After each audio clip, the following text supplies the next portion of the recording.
이 고린도 개척 역사는 사도행전 18장에 잘 기록되어 있습니다. 사도 바울은 제2차 전도 여행 때 아덴에서 헬라죠. 아덴에서 고린도에 가가지고 1년 6개월 동안 유대인들의 회방을 무릅쓰고 열심히 주님은 그리스도이시다. 고린도전서 10장 보면은 예수님께서 십자가에 죽으시고 부활하셨다. 이 복음의 핵심을 1년 6개월 동안 심었습니다. 고린도는 세상의 숙소판이라고 할 수가 있습니다. 고린도 교회는 이런 영향을 받아서 세상에서 일어날 수 있는 모든 문제가 고린도 교회에 다 일어났습니다. 바울은 이런 고린도 교회의 모든 문제를 가슴에 안고 눈물로 2차례에 걸쳐서 편지를 썼습니다. 그것이 고린도전서, 고린도 후서죠. 근데 서신 중에서 고린도전서가 제일 분량이 많아요. 로마서보다도 더 분량이 많습니다. 예. 우리가 사는 이 시대는 마치 고린도와 같습니다. 그리고 이 세상은 다원화돼 가지고 아주 복잡해졌습니다. 복잡해졌어요. 이로써 복음 전하기가 쉽지 않습니다. 이럴 때 우리가 고린도전서를 공부해 가지고 고린도 교회 성도들에 대한 바울의 목자의 심정. 사도 바울은 그냥 고린도 교회 그 목자의 심정을 가지고 그들을 돕고 있습니다. 그리고 십자가와 부활의 복음을 지키고 신고 전해가지고 고린도 교회가 새롭게 되기를 간절히 바라는 마음으로 고린도전서 후서를 쓴 거예요. 우리가 고린도전서 말씀을 통해서 사도 바울의 복음신앙이 뭡니까? 복음신앙은 한마디로 예수님께서 나의 죄를 위해서 십자가에 죽으시고 사흘 만에 부활하셨다. 예수님께서 다시 오신다. 그것이 복음신앙입니다. 사도 바울은 이 복음신앙을 지키고 이 복음을 전했습니다. 우리도 바울을 본받아서 복음신앙을 지키고 사수해서 복음을 전하는 복음의 전달자가 되기를 기도합니다. 1절에서 2절 보면은 사도 바울의 정체성을 밝힙니다. 내가 어떤 사람인가? 자, 1절에서 1절 읽어볼까요? 바울의 정체성이 어떤가? 1절 시작. 하나님의 뜻을 따라 그리스도 예수의 사도로 부르심을 받은 바울과 형제 소스데네는 사도 바울은 자신을 하나님의 뜻을 따라서 그리스도 예수의 사도가 되었다라고 밝힙니다. 나는 사도다. 사도 바울의 정체성은 사도다. 그거예요. 바울은 서신에서 항상 자신이 사도다. 나는 사도다. 이렇게 자기 정체성을 밝히고 있습니다. 우리의 정체성이 뭔가? 우리도 분명히 자기 정체성이 있어야 됩니다. 바울은 본래 예수님의 12사도가 아니었죠. 바울은 자신을 어떻게 밝히고 있습니까? 디모데전서 1장 3절을 보면은 내가 전에는 비방자요, 박해자요, 폭행자였다. 도리어 긍휼을 입은 것은 내가 믿지 않을 때 알지 못하고 행하였습니다. 우리 주의 은혜가 그리스도 예수 안에 있는 믿음과 사랑과 함께 넘치도록 풍성하였다라고 그는 간증하고 있습니다. 삶에는 두 가지 컬러가 있습니다. 어두운 색깔과 밝은 색깔입니다. 신앙도 어두운 색깔과 밝은 색깔이 있습니다. 바울은 어둠에서 밝음을 보았습니다. 절망에서 희망을 보았습니다. 과거 자기를 바라보면 자신은 망할 자였습니다. 폭행자였습니다. 회방자였습니다. 비방자였습니다. 예, 그런 그가 주님의 은혜로 사도가 되었습니다. 그는 망할 자가 흥할 자가 되었습니다. 하나님의 역사도 마찬가지입니다. 예. 이사야는 그 시대를 바라볼 때 절망스러웠어요. 금방 이스라엘이 망하고 성전이 사라지고 와야 될 것만 같았습니다. 그러나 하나님은 이사야에게 놀라운 말씀을 주십니다. 남은 자가 있다. 남은 자가 있다. 응? 네, 그렇잖아요. 하나님 이스라엘 역사, 하나님 역사가 다 완전히 그냥 막 초토화됐지 않습니까? 또 바벨론으로 포로가 되어가지고 뭐 저 흔적도 없고 유다 남녀 다 그냥 로마의 바벨론에 파괴됐지 않습니까? 그런 중에 하나님께서는 이사야에게 놀라운 말씀을 하십니다. 이사야서 6장 13절 보면은 그 중에 10분의 1이 아직 남았을지라도 이것도 황폐하게 될 것이나 밤나무와 상수리나무가 배임을 당하여도 그 그루터기는 남아 있을 것 같이 거룩한 씨가 이 땅에 그루터기라. 그루터기 남은 자, 렘난트라고 하죠. 렘난트. 남은 자. 예. 자, 엘리야도 자기 자신과 주위를 바라보니까 자기 혼자만 남아 있는 것 같아요. 참 절망스러운 거예요. 그러나 하나님은 남겨놓은 7,000명이 있다고 말씀합니다. 너 혼자 아니야. 너 혼자 있는 게 아니야. 7,000명이 남아 있다. 예. 성경의 흐름은 남은 자를 통한 역사입니다. 아멘입니까? 남은 자, 렘난트예요. 남은 자. 자, 내가 범한 죄를 바라보면서 심판하신 하나님 바라보면은 우리는 절망스러워요. 망할 수밖에 없어요. 비통스럽습니다. 그러나 나의 죄를 용서하시고 내게 긍휼과 용서와 은혜와 사랑을 베푸시는 하나님의 은혜와 사랑을 생각하면은 감사와 기쁨이 생깁니다. 예. 자, 하나님의 시각으로 보면 no thank you 아니라 say yes. 맞아. 그래, 맞아. 이런 단어가 바꿔지는 거예요. 단어가 바꿔져요. 얼굴빛이 달라집니다.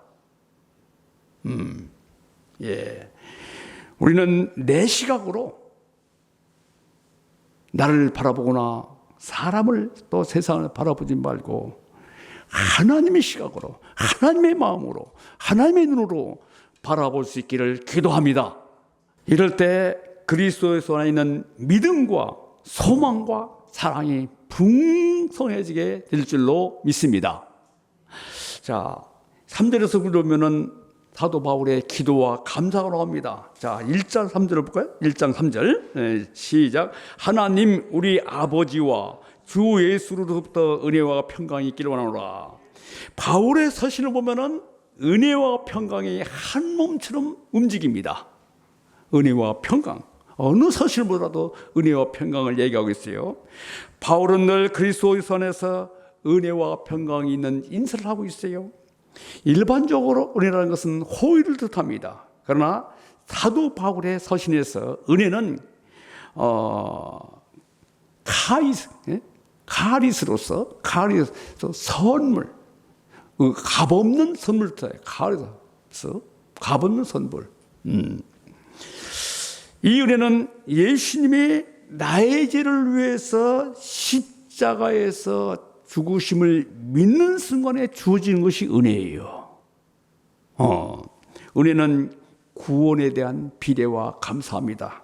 따라서 우리가 은혜를 경험하려면은 성경 말씀을 묵상하면서 찬양과 기도로서 예수님께서 나의 죄를 위해서 보배로운 피를 흘리신 그 은혜를 기억하게 되면은 우리가 은혜가 충만하게 됩니다. 그러면 우리가 은혜를 많이 받으려면은, 누리려면은 하나님의 십자가의 구원의 그 자리로 가야 됩니다.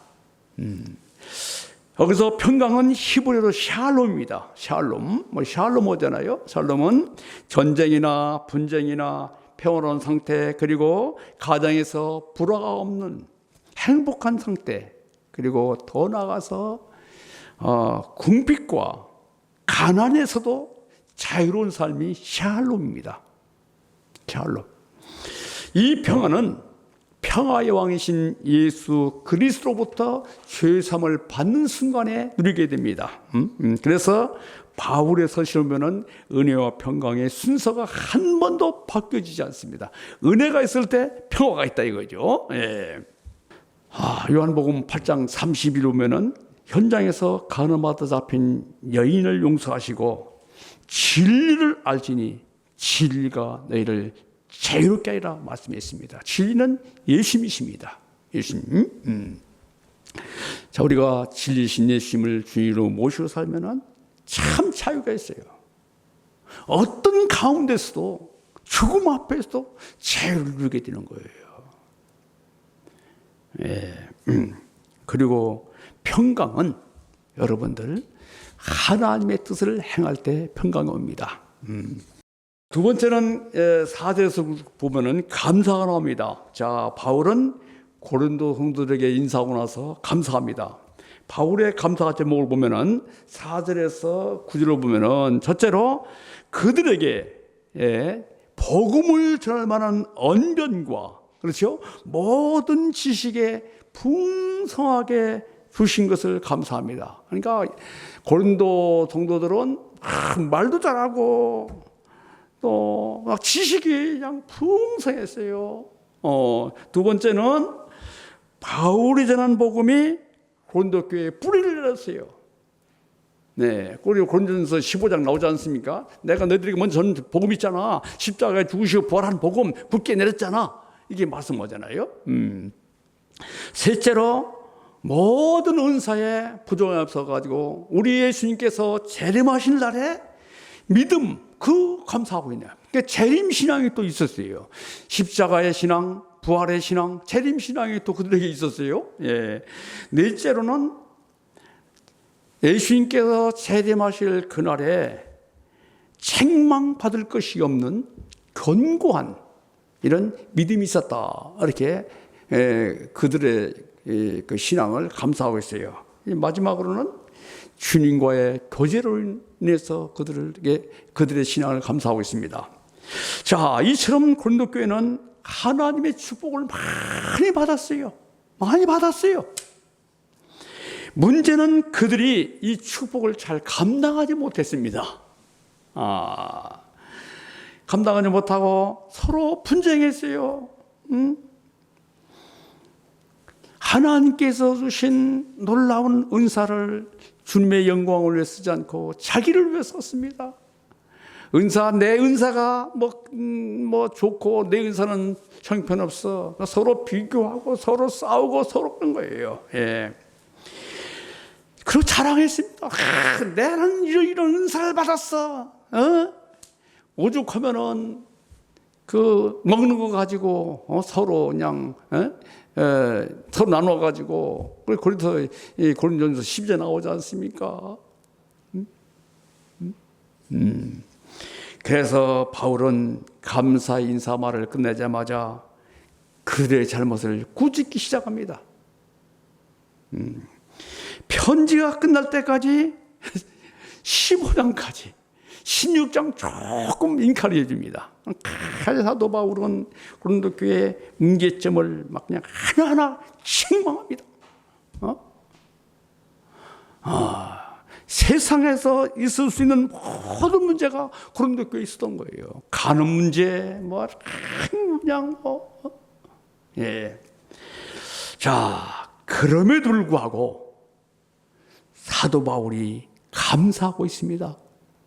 그런 문제가 있음에도 불구하고 하나님께서 그들을 감사하고 있어요. 그 이유가 무엇입니까, 여러분들? 9절 읽어볼까요? 9절 시작. 너희를 불러 시작. 그의 아들 예수 그리스도 우리 주와 더불어 교제하게 하시는 하나님은 미쁘시다. 미쁘다는 것은 faithful, 신실하다, 거짓이 없다, 진실하다는 뜻이죠. 예. 자, 바울이 그런 고린도 교회 성도들을 감사하는 이유는 딱 하나입니다. 미쁘신 하나님, 신실하신 하나님께서 그들을 불러주셨기 때문입니다. 하나님께서 그럼에도 불구하고 그들을 불러주셨기 때문에 감사하는 거예요. 여기서 불러주셨다 나오죠? 너희를 불러라는 것은 언약을 맺었다는 거예요. 언약을 맺었다. 예. 이런 마치 전혀 모르던 남자와 여자가 서로 만나서 혼인을 함으로 부부라는 언약 관계를 맺는 것과 같습니다. 자, 우리가 다 들으세요. 예수님을 믿으면은 하나님과 언약 관계가 되는 거예요. 언약 백성. 예. 우리가 하나님과 언약을 맺게 되면은 그때부터 우리의 신분이 달라집니다. 신분이 달라져요. 예. 하나님은 창조주만이 아니라 나의 아버지가 되십니다. 아멘. 나의 아버지가 되세요. 그리고 단순히 피조물이 아니라 하나님의 자녀가 됩니다. 따라서까요? 하나님은 창조주만 아니라 아버지가 되신다. 나는 피조물이 아니라 하나님의 자녀가 된다. 이게 언약 관계예요. 언약 백성이에요. 예. 그리고 예수님은 나의 신랑이 되시고 나는 신부가 됩니다. 예수님은 신랑으로 하나님은 아버지가 되셔서 언약을 끝까지 해주십니다. 그래서 미쁘신 하나님은 절대로 나를 버리지 않으십니다. 아멘입니까, 여러분들? 예. 왜? 미쁘시기 때문에, 페이스풀, 신실하시기 때문에요. 사람은 믿을 것이 못 돼요. 그런데 하나님은 신실하기 때문에 변함이 없으십니다. 아멘. 예. 어떤 상황에서도 언약을 취소하지 않습니다. 미쁘신 하나님께서는 하나님 자녀답게 하나님의 예수 그리스도의 종답게 우리를 예수 그리스도께서 오시는 그날에 책망받을 것이 없는 신실한 백성으로 삼으시기 위해서 때로는 책망도 하시고 때로는 징계도 하시는 겁니다. 자, 우리는 여전히 부족하고 문제가 많아요. 구원받았지만 그러나 우리를 은혜로 불러주시고 우리와 맺으신 언약을 끝까지 지켜주시는 하나님께 항상 감사하면서 신실하게 살 수 있기를 기도합니다. 자, 10절에서 17절 오면은 같은 말, 같은 뜻, 같은 마음이 나옵니다. 다 같이 해볼까요? 같은 말, 같은 뜻, 같은 마음. 예. 자, 바울은 고린도 교회 내에 문제가 있다. 이 소식을 들었습니다. 바울은 먼저 그들이 같은 말, 같은 마음, 같은 뜻으로 온전히 합하라고 권면합니다. 10절 읽어볼까요? 시작. 형제들아, 시작. 형제들아.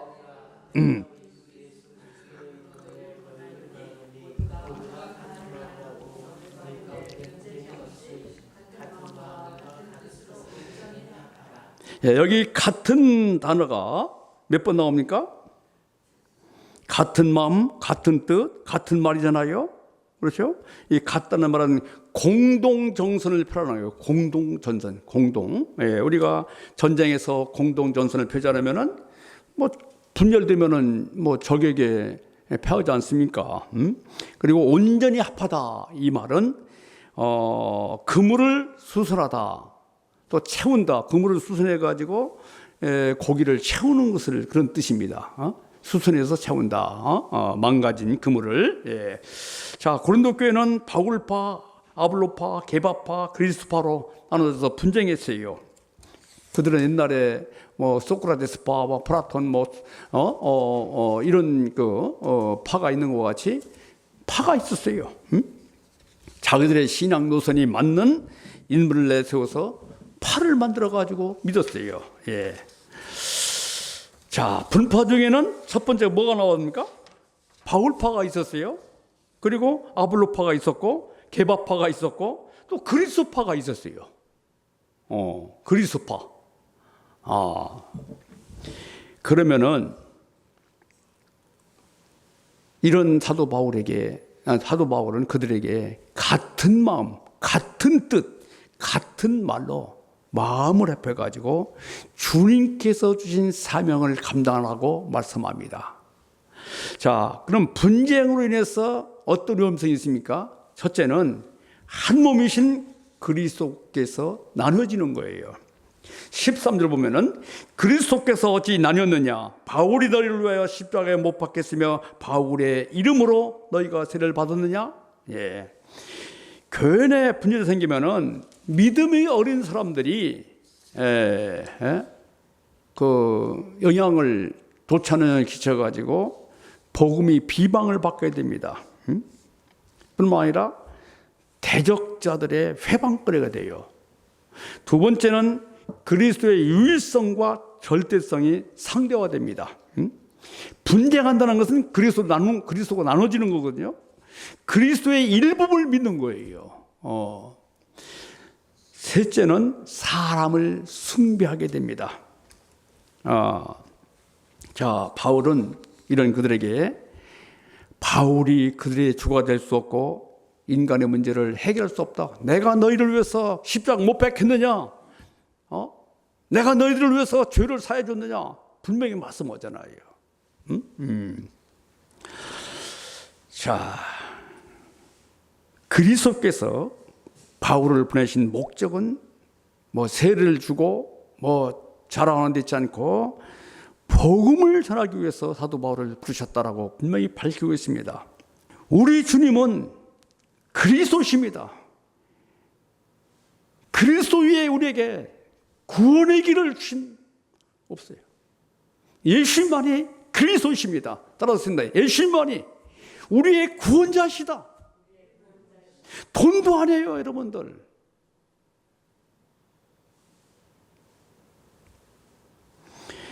우리의 주가 되시고 왕이 되신 예수 그리스도를 중심으로 우리가 같은 신앙의 칼라와 같은 기도제목과 같은 말과 같은 생각과 같은 뜻을 가지고 온전히 합해가지고 주님께서 우리에게 맡겨주신 사명을 잘 감당하기를 간절히 기도합니다.